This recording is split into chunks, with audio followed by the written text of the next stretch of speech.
कहा हुआ कि हमने एक दर्जी को कपड़ा उपड़ा दिया हुआ था सिलने के लिए, तो कहा देख रहे हैं कि एक आदमी दर्जी के सामने खड़ा हुआ है और उसको फूलों का ऐसा बड़ा बड़ा हार पहना रहा है। दर्जी ने बहुत बड़ा कारनामा अंजाम दे दिया, इस सिला हुआ कपड़ा के साथ बचा हुआ कपड़ा भी वापस कर रहा है। ड्रामा 50-50 से शोहरत की बुलंदियों को छूने वाले माजिद जहांगीर तवील अलालत के बाद जहां फानी से कूच कर गए, एक तवील अरसे तक फालिज और दीगर बीमारियों से नबरदाजमा होने वाले माजिद जहांगीर की जिंदगी के आखिरी साल इंतहाई नामसाइद हालात में गुजरे। इलाज के लिए कराची से लाहौर आने और फिर सड़कों पर इमदादी बैनर्स लगाकर माली इमदाद हासिल करने वाले माजिद जहांगीर कसम पुरसी की तस्वीर बने रहे। फानी दुनिया में कूच कर जाने से पहले माजिद जहांगीर का आखिरी वक्त किन अजियतों में गुजरा, अस्पताल में कैसे उन्होंने इलाज की सख्तियां बर्दाश्त की, अपनों की गैर मौजूदगी के बायस किस तरह ज़ारो कतार रोते, इंडस्ट्री और हुकूमत की बेहिसी ने किस तरह उन्हें मौत के मुंह में धकेला, ये सब हम बताएंगे आज की इस वीडियो में।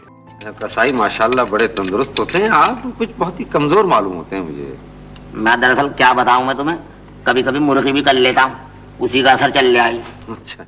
माजिद जहांगीर का आखिरी वक्त लाहौर के बहरिया अस्पताल में इलाज मुआवजे में गुजरा। तकरीबन 5 साल कबल फालिज के बायस माजिद जहांगीर अपना जिस्म जुज़वी तौर पर खो चुके थे, जिसकी वजह से वो चलने फिरने से कासिर थे। इसके अलावा उनका दिल का अर्जा भी बढ़ गया था, जिसकी बिना पर डॉक्टर्स ने भी उनके मद्दाहों से दुआओं की अपील कर दी, क्योंकि जब वो अस्पताल में दाखिल हुए तो उनकी हालत इंतहाई तशवीशनाक थी और फिर वो दोबारा से संभल न सकी। बहरिया अस्पताल में माहिर डॉक्टर्स पर मुश्तमिल बोर्ड उनकी निगहदाश्त पर मामूर था, जो माजिद जहांगीर की सेहत से मुतालिक तमाम रिपोर्ट्स मलिक रियाज को भिजवा रहा था और खुद इस मामले को संजीदगी से देख रहे थे। इसीलिए उनके इलाज मुआवजे पर किसी किस्म की कोई लापरवाही नहीं बरती जा रही थी। माजिद जहांगीर तकरीबन 1 से 1.5 साल तक जिंदगी और मौत की जंग लड़ते रहे। इस दौरान उन्होंने अपनी बेगम सबा माजिद को भी खो दिया, जो उनकी तरह दिल के आर्जे में मुब्तला थी। माजिद जहांगीर की बदकिस्मती थी कि वो इतनी बड़ी जंग लड़ने में मसरूफ थे, लेकिन उनके पास कोई भी अपना नहीं था। वालिदैन, बहन, भाई और बीवी सब उन्हें छोड़कर जा चुके थे।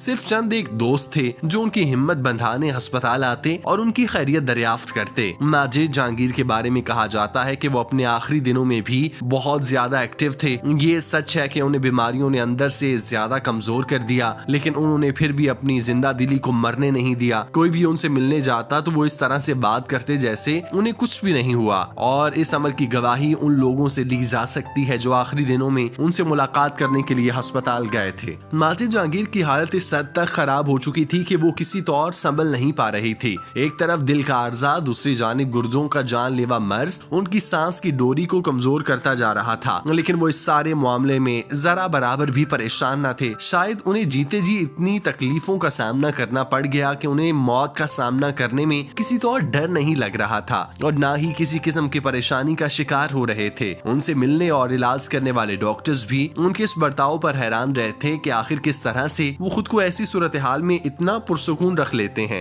10 जनवरी की शब माजिद जहांगीर की हालत तशवीशनाक हद तक बिगड़ गई। डॉक्टर्स ने उनकी जान बचाने के लिए बहुत सारी कोशिशें की, उन्हें मसनूई तनफ्फुस भी फराहम किया, लेकिन इस दौरान दाई अजल उन्हें लेने के लिए आ चुका था। चुनाचे डॉक्टर्स की सारी तदबीरें और कोशिशें रायग आ गईं और माजिद जहांगीर बिलाखिर जिंदगी और मौत की तवील जंग लड़ने के बाद अपने खालिक हकीकी से जा मिले और यूं पाकिस्तान टेलीविजन का एक इंतहाई रोशन और सुनहरा बाब हमेशा के लिए बंद हो गया और अपने पीछे यादें और बातें छोड़ गया। अस्सलाम वालेकुम। पस मंजर हमारे आज के प्रोग्राम का मौजू है। चले सब जल्दी उतारे इसको। अरे क्या यार, उतारे सब, इमरजेंसी हो गई है, मैं कह रहा हूँ उतारे इसको। अरे क्या हो गया यार, कमाल कर रहे हैं यार, लोग देख रहे हैं यार। अरे लोग देख रहे हैं यार, इमरजेंसी है।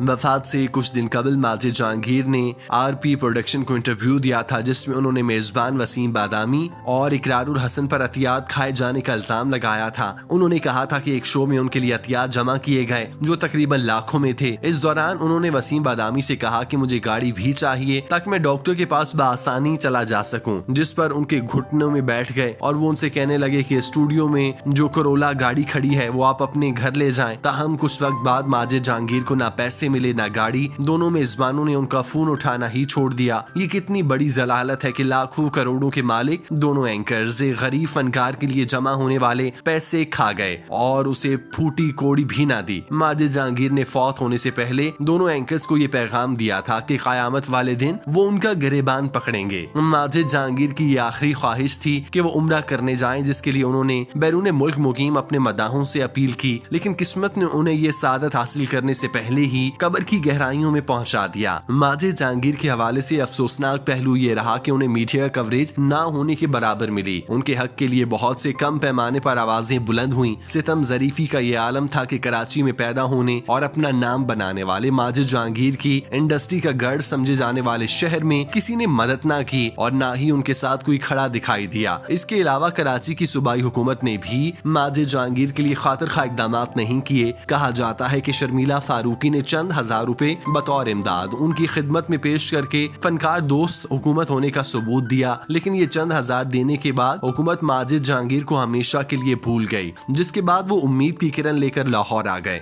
2018 में जब एक मद्दाह ने माजिद जहांगीर को माली चैलेंजेस का सामना करते हुए पाया तो बहरिया टाउन के मालिक मलिक रियाज हुसैन ने बीमार अदाकार के तिब्बी खर्चात बर्दाश्त करने के लिए कदम बढ़ाया। माजिद जहांगीर की तस्वीर एक बैनर के साथ खड़ी है जिसमें मदद की दरख्वास्त की गई। सोशल मीडिया पर वायरल हुई, जिसमें लोगों ने अपने दोस्तों और पैरोकारों को आगे आने और तजुर्बाकार अदाकार की हर मुमकिन मदद करने की अपील की। इस बैनर पर दर्ज था कि ये 50-50 के मशहूर मज़ाहिया फनकार माजिद जहांगीर के मद्दाहों से अपील है जो लोगों को हंसाया करते थे, उनके फालिज के इलाज से मुतालिक खराजात में उनकी मदद करें। माजिद जहांगीर बिलाशुबा पाकिस्तान शोबिज इंडस्ट्री का बड़ा नाम थे। 50-50 ने उन्हें तारीख साज किरदार अदा करके हमेशा के लिए खुद को अमर कर दिया। बदकिस्मती से हम उन्हें वो इज्जत और मकाम नहीं दे पाए जिसके वो हकदार थे। अल्लाह पाक माजिद जहांगीर के दराजात बुलंद फरमाए, आमीन।